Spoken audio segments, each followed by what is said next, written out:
ગામની બાજુએ એક જૂનો વાવ હતો. કહેવાતું કે ત્યાં ક્યારેક એક ડાકણનો વસવાટ હતો.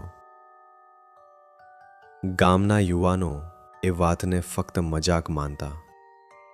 એક રાતે 4 મિત્રો ટોર્ચ લઈને વાવ પાસે ગયા. અંદરથી અચાનક હાસ્યનો અવાજ આવ્યો. કોણ છે મારી જગ્યા પર?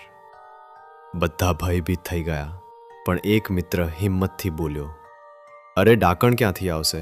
આ તો ફક્ત કિસ્સો છે. અચાનક ટોર્ચ બંધ થઈ ગઈ. અંધકારમાં દિવાલો પર છાયાઓ નાચવા લાગી. જ્યારે લાઇટ ફરી ચાલુ થઈ તો એક જૂની સ્ત્રી સફેદ વાળ સાથે પાણીમાંથી બહાર આવી રહી હતી અને તેના ચહેરા પર સ્મિત હતું.